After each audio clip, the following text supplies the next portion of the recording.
আমি তাদের উলুধ্বনি দিচ্ছি, তাদের আমি অনেক প্রণাম, অনেক ধন্যবাদ, অনেক নমস্কার, অনেক জোহার, অনেক নমস্তে, অনেক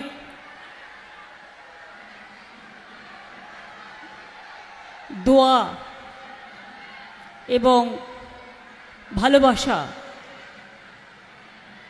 যারা ঢাক বাজাচ্ছেন, ঢোল বাজাচ্ছেন, ধামসা মাদল বাজাচ্ছেন, সবাইকে আমার প্রাণ ভরা অভিনন্দন।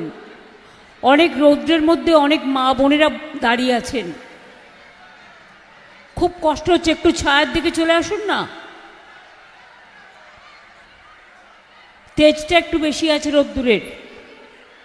আর বাঁকুড়া, বীরভূম, পুরুলিয়া, মেদিনীপুর,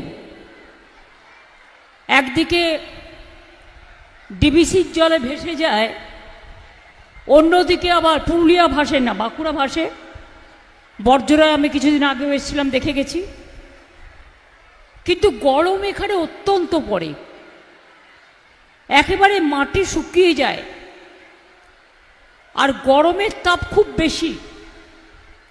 যখন বৃষ্টি হয় সাইক্লোন হয়, আর যখন বৃষ্টি থেমে যায় গরম প্রচণ্ড পড়ে। আমাদের কিছু করার নেই, আমরা ক্ষমা প্রার্থী। এই সময়টা প্রতি বছরই, প্রতিবারই প্রায় আমাদের ইলেকশন ফেস করতে হয়।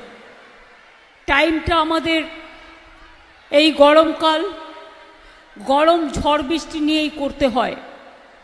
কাজে আপনারা কষ্ট পাচ্ছেন যারা, তাদের কাছে আমি ক্ষমা চেয়ে নেব।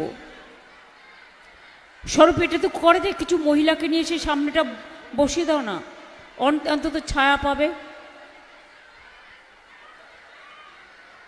আমাদের প্রার্থী গৌতম মিশ্র, প্রার্থী বর্জরা, নমস্কার করুন সবাইকে। সুব্রত দত্ত আমাদের প্রার্থী ওন্দা বিধানসভা। এই কালকে তোমার ওখানে আমার মিটিং আছে, ঠিক আছে। বিক্রমজিৎ চ্যাটার্জি, চেয়ারম্যান বিষ্ণুপুর সাংগঠনিক জেলা। অলোক মুখার্জি আমার খুবই প্রিয়, এবার সরি আমি দিতে পারিনি, কিন্তু তোমাকে আমি দলের কাজে লাগাবো।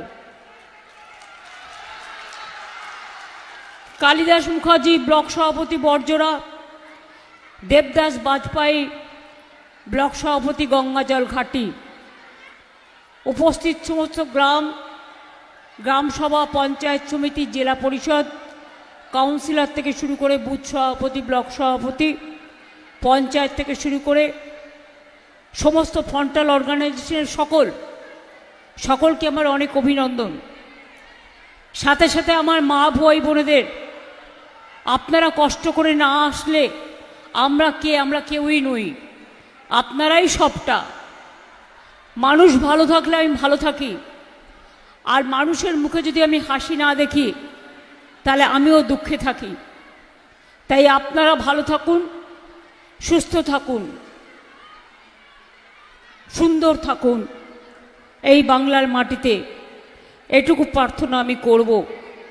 আপনারা জানেন বর্জরা ব্লক এবং গঙ্গাজল ঘাটি ব্লকের একাংশে 6টা পঞ্চায়েত আছে।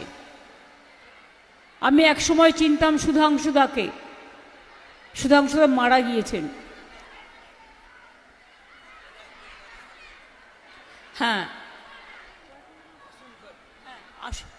এর আগেও এমএলএ ছিল আশু। এরা সবাই আমার পুরনো দিনের সহকর্মী, এবং শুভাশিস বটব্যাল সুধাংশুদার সাথে থাকতো, সারাক্ষণ ঘুরতো। আমি জানি অনেক দিন আগেকার কথা। আমি তাকে মনে করছি আজকে, কারণ তিনি গঙ্গাজল ঘাটিতে শেষ বয়স পর্যন্ত কাজ করে গেছেন। বর্জরা ব্লকে আপনারা জানেন সুপার স্পেশালিটি হসপিটাল হয়েছে, ব্লাড ব্যাংক থেকে শুরু করে স্পেশাল কেয়ার ইউনিট থেকে শুরু করে ক্রিটিক্যাল কেয়ার ইউনিট, আইটিআই থেকে শুরু করে 1011 কোটি টাকার বেশি খরচ করে বর্জরা সহ জেলার মোট 14টি ব্লকের জন্য বড় পানীয় জল প্রকল্প গড়ে তোলা হয়েছে। 17 লক্ষ মানুষ উপকৃত হচ্ছেন। এছাড়াও 3,82,00,000 টাকা ব্যয়ে বর্জরা ব্লকে আরও পানীয় জল প্রকল্প হয়েছে। বড়জোড়া মেজিয়া রাস্তার উন্নয়ন, পথসাথী, কর্মসাথী, গঙ্গাজল ঘাটিসহ ইনপুট তালডেংরা মেজিয়া ব্লকে পানীয় জল প্রকল্প, কর্মতীর্থ গঙ্গা জল ঘাটি এনায়েতপুরের রাস্তা থেকে শুরু করে অনেক কাজই হয়েছে। কিন্তু স্থানীয় কাজগুলোর লোকাল লোকেরা বলবে এটা বিষ্ণুপুর সাব ডিভিশনের মধ্যে পড়ে। বাঁকুড়া বিষ্ণুপুর বিশেষ করে আপনারা জানেন, পড়াশোনা থেকে শুরু করে এখান থেকে অনেক ছেলেমেয়েরা ডাক্তার হয়, ইঞ্জিনিয়ার হয়, প্রফেসর হয়, ইঞ্জিনিয়ার হয়, টিচার হয়। তাদের মেধা এবং প্রতিভাকে আমি সম্মান জানাই। বাঁকুড়ার মাটিতে জন্মেছেন যামিনী রঞ্জন রায়, আজকে তার শুভ জন্মদিন, আমি আমার শ্রদ্ধার্ঘ্য নিবেদন করছি। এই বাঁকুড়ার মাটি, বিষ্ণুপুরে চলে যান, জয়রামবাটি, কামারপুকুর, রামকৃষ্ণ পরমহংসদেব, মা শারদার মাটি। বিষ্ণুপুরী ঘরানার একটা দিক আছে, সুরের সাধনা আর মন্দির তীর্থ, টেরাকোটার মন্দিরে ভর্তি। এই বাঁকুড়া জেলায় বালুচরী শাড়ি জিআই প্রোডাক্ট পেয়েছে। এই শাড়ি আমরা কিন্তু পৃথিবীর যে প্রান্তে যাই তাদের জন্য উপহার হিসেবে নিয়ে যাই। আগে এটা ছিল একটু মোটা খড়খড়ে, আমি আসার পর এটাকে আমি টুকটাক সব জিনিসে নজর রাখি, এটাকে হালকা করেছি একটু। এখন কি ছেলেদের পাঞ্জাবিও পাওয়া যায়? বিশ্ব বাংলা দোকানে দেখবেন পার্কস্ট্রিট থেকে শুরু করে, এয়ারপোর্ট থেকে শুরু করে, একেবারে দিল্লি থেকে শুরু করে অনেক জায়গায় বালুচরী শাড়িও যেমন পাওয়া যায়, আবার বাংলার শাড়ি দোকানেও পাওয়া যায়, তা আমাদের মঞ্জুসাতেও পাওয়া যায়, তন্তুশ্রীতেও পাওয়া যায়, সৃষ্টিশ্রীতেও পাওয়া যায়, মেলাতেও পাওয়া যায়।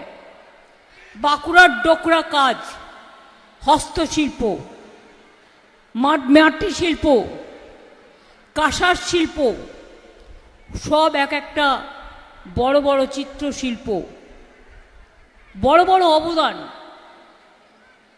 আমি তো মাধ্যমিকের রেজাল্ট খুললেই দেখি একটা বাঁকুড়া, একটা কুচবিহার, একটা রায়গঞ্জ আছেই কম্পালসারি। এবং সেটা অনেক দিন ধরে দেখি বলেই আমি বাঁকুড়ায় বিশ্ববিদ্যালয় করে দিয়েছিলাম, যাতে এখানকার ছেলেমেয়েরা এখানেই পড়াশোনা করতে পারে। এবং দুর্গাপুর আপনাদের পাশেই, এক পাশে খণ্ডঘোষ আর এক পাশে দুর্গাপুর, দুর্গাপুরের পাশে আসানসোল ইন্ডাস্ট্রিয়াল বেল্ট, বড়জোড়াও ইন্ডাস্ট্রিয়াল বেল্ট, অনেক কোম্পানি তৈরি হয়েছে, অনেক ইন্ডাস্ট্রিয়াল পার্ক তৈরি হয়েছে। আপনাদের বড়জোড়া পেরিয়ে বাঁকুড়া হয়ে পুরুলিয়া যেতে হয়। পুরুলিয়া জেলার রঘুনাথপুরের নাম নিশ্চয়ই শুনেছেন। সেখানে আমরা জঙ্গল সুন্দরী একটা কর্মনগরী তৈরি করছি, যেখানে ৭২,০০০ কোটি টাকা ইনভেস্ট হচ্ছে এবং ইতিমধ্যেই প্রচুর মানুষ সেখানে ইনভেস্ট করেছে। হাজার হাজার ছেলে মেয়েদের চাকরিও হবে। এমনকি ডানকুনি রঘুনাথপুর ইকোনমিক করিডর, সেই করিডরের চারপাশে থাকবে শুধু কলকারখানা ভর্তি, যাতে মানুষ চাকরি পায়। আমি নিজেও বড়জোড়া এসছি অনেকবার, কোনো না কোনো ইন্ডাস্ট্রিয়াল প্ল্যান্ট উদ্বোধন করবার জন্য। Actual Barjora industrial park, mines এবং অন্যান্য কাজে বিখ্যাত। যেমন গ্রামের দিকে, বিষ্ণুপুরের দিকে, বাঁকুড়ার দিকে ডোকরা, বালুচরী, তাঁতশিল্পী, তাঁতছাতি অনেক আছে, তেমনি আবার এই সব জায়গায় ইন্ডাস্ট্রিরও অনেক তাৎপর্য আছে। এই যে অন্ডাল এয়ারপোর্ট, এটা আমরা করেছি আমরা আসার পর। এই অন্ডাল এয়ারপোর্ট, আপনি অন্ডাল থেকে দিল্লি যেতে পারেন, অন্ডাল থেকে কলকাতা যেতে পারেন, অন্ডাল থেকে আপনি সর্বত্র যেতে পারেন। আগামী দিনে এটা ইন্টারন্যাশনাল এয়ারপোর্ট করে দিচ্ছি আমরা। এটা সিঙ্গাপুর গভর্নমেন্টের সাথে স্টেট গভর্নমেন্টের। তাতে কী হবে, আপনারা ব্যবসার কাজে হোক, শারীরিক কাজে হোক, পড়াশোনার কাজে হোক, আপনাকে আর দমদম পর্যন্ত ছুটে যেতে হবে না। ঘরের সামনেই আপনারা পেয়ে যাবেন আপনার বিকল্প সন্ধান। আমি আপনাদের বলি যে আজকে আপনারা জানেন বিজেপির কোনো কাজ নেই, সর্বনাশ একটা দল। ইলেকশনের আগে এসআইআরের নাম করে বাংলার 90 লক্ষ মানুষের নাম বাদ দিয়েছে। আমাদের মেয়েরা কেন ভিকটিমস হয়েছে জানেন? মেয়েরা বিয়ের পরে তার টাইটেল চেঞ্জ করেছে, বাদ। শ্বশুর বাড়ি গেছে, ঠিকানা চেঞ্জ করেছে, বাদ। নামের বানান কি হবে এটাকে এআই ঠিক করে? নামের বানান আমরা যখন জন্মাই আমাদের বাবা মারা ঠিক করে। পদবিটা নিয়ে আমরা জন্মাই কারণ আমার বাবা মা সেই পদবি হোল্ড করে বলে। কে কি পদবি রাখবে, কে কি নামের বানান রাখবে? ধরুন আমার নামের বানান, আমি বাংলায় মোহাম্মদ ওয়াকার লিখলাম, কিন্তু ইংরেজিতে আমি এমএও লিখতে পারি, আমি এমও লিখতে পারি, তার জন্য ভোটার লিস্ট থেকে নাম বাদ। আসলে বিজেপিকে সন্তুষ্ট করার জন্য দিল্লি যত দিল্লিকার লাড্ডু ইনস্টিটিউশন আছে ভাবছে বাংলার মানুষের ভোট কেটে, মানুষের ভোট ছেটে। লড়াইটা বিজেপির সাথে নয়, লড়াইটা ভারত সরকারের সব মেশিনারির সাথে আমাদের। মনে রাখবেন বিজেপির কিছু নেই, বুথে এজেন্টও নেই, ধার করে পোস্টার লাগায়, হোর্ডিং লাগায় এজেন্সি দিয়ে, পোস্টার লাগায় এজেন্সি দিয়ে, এজেন্সি দিয়ে মিছিলে 500 টাকা করে দিয়ে লোক নিয়ে যায়। নিজেদের লোক নেই, বিহার থেকে রেলে করে লোক নিয়ে আসে, উত্তরপ্রদেশ থেকে লোক নিয়ে আসে। যত অ্যাডভার্টাইজমেন্ট করে সব মনে রাখবেন টাকা দিয়ে করে। ওদের হাতে প্রচুর টাকা জমা হয়েছে। অন্যদের চার্জশিট দেয়, আমি যদি একটা ব্যাপারে চার্জশিট দিই, আমি চার্জশিট দিচ্ছি বিজেপি গভর্নমেন্টকে, প্রধানমন্ত্রী সহ স্বরাষ্ট্রমন্ত্রীকে অ্যান্ড বিজেপি দলকে। তৃণমূল কংগ্রেসের বিরুদ্ধে চার্জশিট দেওয়ার আগে একটা ব্যাপার বলে আগে উত্তর দিন। যদি অনুপ্রবেশকারীদের ভোটের জন্য সব নাকি অনুপ্রবেশের কারখানা এখানে, আমি জিজ্ঞেস করি ও বিজেপির কারখানার মালিকরা একটা কথা বলো তো, নরেন্দ্র মোদী যদি 2024-এর ভোটার লিস্টে জিতে ভারতবর্ষের প্রধানমন্ত্রী হয়, তুমি যদি স্বরাষ্ট্রমন্ত্রী হও, তাহলে আমাদের এই লিস্টে তোমার যদি অনুপ্রবেশকারী থাকে তোমাদের প্রথম পদত্যাগ করা উচিত, অমিত শাহ পদত্যাগ করা উচিত, সরকার ভেঙে দেওয়া উচিত। এটা আমার নাম্বার 1 চার্জশিট। অনাস্থা। উত্তর দাও, এসআইআর করার প্রয়োজন পড়লো কেন? মানুষের নাম কাটবার তোমরা কে? কি অধিকার আছে তোমরা? জনগণের নাগরিকত্ব ঠিক করবে, গণতন্ত্রের অধিকার ঠিক করবে? মিথ্যাচারী দল, দুরাচারী দল, সর্বনাশার দল, ব্যভিচারীর দল, দাঙ্গাকারীর দল, চক্রান্তকারীর দল সারা দিল্লিকে নিয়ে বসে আছো। 23-19টা রাজ্যের সব মেশিনারি নিয়ে বসে আছো, আর সাথে আছে হাজার হাজার কোটি টাকা। যাকে পাচ্ছ টাকা দিচ্ছ ভোটের আগে ভোট কেনার জন্য, লজ্জাও করে না। আজকে প্রধানমন্ত্রী এসে বলছেন বাংলা মাছ নাকি উৎপাদন করেনি, তো আপনারা মাছ পান কোত্থেকে? বাংলার লোকেরা মাছ খায়নি, খায় না, বাজারে পায় কি পায় না? মৎস্যজীবীরা পুকুরে চাষ করে কি করে না? কিচ্ছু জানে না, শুধু মিথ্যে কথা বলে। একটা গান আছে না, চোখে চোখে কথা বলো, মুখে কিছু বলো না। এরা কিরকম জানেন তো? কানে কানে কথা শুনো, আসল কথা বলো না।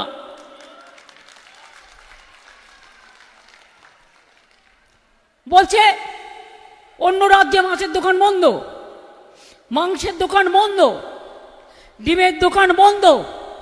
বাংলায় কথা বললে তার উপর অত্যাচার, তাকে খুন করে দিচ্ছে, তাকে হোটেলে ঢুকতে দিচ্ছে না, তাকে বাসে চড়তে দিচ্ছে না, তাকে ট্রেনে চড়তে দিচ্ছে না।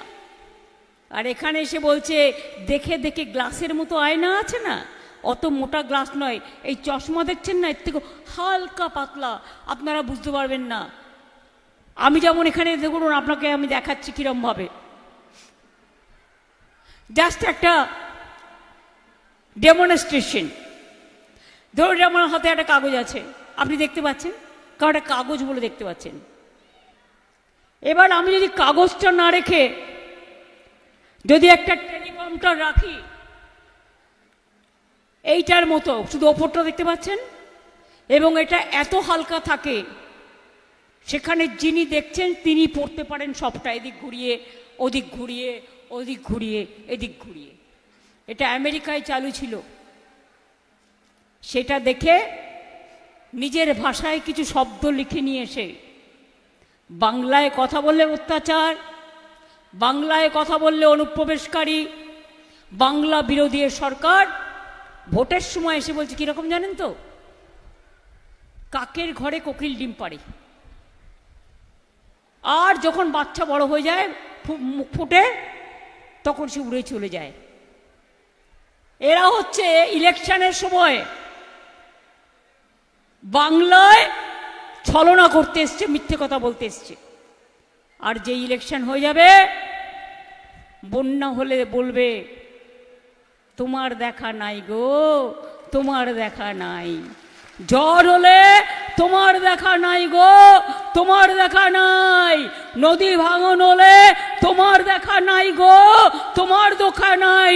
5 বছরে দেখা নাই, ভোটের সময় দেখতে চাই, তাই তো। আর শুনলাম কোথাও গিয়ে বলেছে জায়গা নাই বা বললাম, আমোদি প্রমোদি বাবু নামটা নাই বা বললাম, আমোদ প্রমোদ করতে একটু ভালোবাসি আমরা।